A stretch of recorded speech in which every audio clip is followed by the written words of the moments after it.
வணக்கம் நண்பர்களே, case creative கிரியேஷனுக்கு உங்களை அன்போடு வரவேற்கிறேன். இன்றைக்கி நம்ம பார்க்க போகிறது ரொம்ப சுவையான ஒரு வறுவல் ரெசிபி தான் பண்ண போகிறோம். அதுவும் வந்து அசைவ ருசியில் ஒரு சைவ வறுவல் தான் பண்ண போகிறோம். ரொம்ப சுலபமாக பண்ணிடலாம். வாங்க இப்போ எப்படி பண்ணுறதுன்னு சொல்லி நம்ம பார்த்துடலாம். அதுக்கு பார்த்திங்கன்னா பலாப்பழ விதைகள் வந்து நான் எடுத்துருக்கிறேன். அதை வந்து குக்கரில் சேர்த்துட்டு அதுக்கு தேவையான அளவுக்கு கொஞ்சமாக வந்து தண்ணி சேர்த்துட்டு அதை வந்து நல்லா வேக வச்சு எடுத்து வச்சுக்கலாம். ஒரு 2லேருந்து ஒரு 3 விசில் வச்சுக்கோங்க. இப்போ வந்து வேக வச்ச விதைகள் தான் நான் இப்போ வந்து காமிச்சிட்ருக்கேன். அந்த வேக வச்ச விதைகளை ஒரு பிளேட்டில் வந்து மாற்றிடலாம்.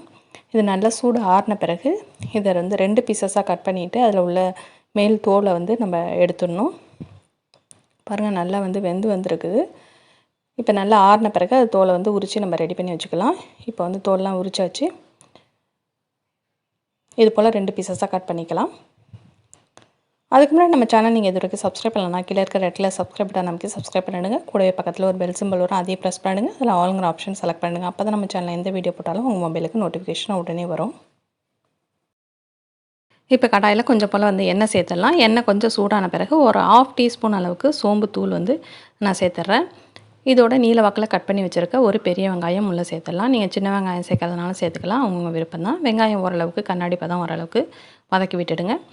அதோட ஒரு 4லேருந்து ஒரு 5 பல் பூண்டு வந்து தோலோட அதையும் உரலில் இடித்து சேர்த்துட்டாக்கா இந்த வறுவல் வந்து ரொம்ப வாசனையாக இருக்கும். அதுக்காக தான். இதோட கொஞ்சம் போல் மஞ்சள் தூள், ஒரு 1 டீஸ்பூன் அளவுக்கு மிளகாத்தூள் நான் சேர்த்துருக்கேன். நீங்கள் உங்கள் காரத்துக்கு ஏற்ற மாதிரி மிளகாத்தூள் கூடுதலாகவோ குறைச்சலாகவோ சேர்த்துக்கலாம்.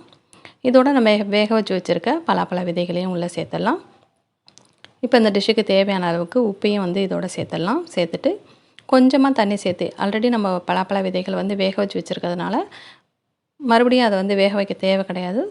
பட் வந்து இந்த மிளகாத்தூளோட பச்சை வாசம்லாம் போகணும் இல்லைங்களா, அதனால் கொஞ்சமாக தண்ணி சேர்த்துட்டு நல்லா கலந்து விட்டு இதை வந்து மூடி வச்சு ஒரு 2 நிமிஷம் போல் நல்லா வந்து கொதிக்க வச்சிடலாம்.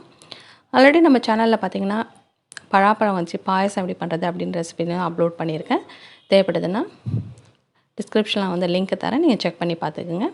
இப்போது ஒரு 2 நிமிஷம் கழித்து ஓப்பன் பண்ணிவிட்டு அதை மறுபடியும் கலந்து விட்டுடுங்க. அடியில் எதுவும் பிடிச்சிடாமல் இருக்கிறதுக்காக மறுபடியும் ஒரு 2 நிமிஷம் இன்னும் கொஞ்சம் அது வந்து ட்ரை ஆகட்டும். இந்த ரெசிபி பார்த்திங்கன்னா சாம்பார் சாதம், ரசம் சாதம், தயிர் சாதத்துக்குலாம் ரொம்ப ஒரு பெஸ்ட்டான காம்பினேஷனாக இருக்கும். கண்டிப்பாக ட்ரை பண்ணி பாருங்கள். இதோட ஃபைனலாக கொஞ்சமாக மிளகுத்தூள் வந்து நான் ஸ்ப்ரெட் பண்ணி விட்டுடுறேன். அதோட கொத்தமல்லி தலைகளையும் தூவி அவ்வளோதான், நமக்கு வறுவல் வந்து ரெடி ஆகிடுச்சு. கண்டிப்பாக வீடியோ பிடிச்சிருக்குன்னு நினைக்கிறேன். பிடிச்சிருந்தால் மறக்காமல் லைக் பண்ணுங்கள், உங்கள் ஃப்ரெண்ட்ஸ் ரிலேட்டிவ்க்கு ஷேர் பண்ணுங்கள், முக்கியமாக கமெண்ட் பண்ணுங்கள். வேறு ஒரு இன்ட்ரெஸ்டிங்கான வீடியோட உங்களை மீண்டும் சந்திக்கிறேன். வணக்கம்.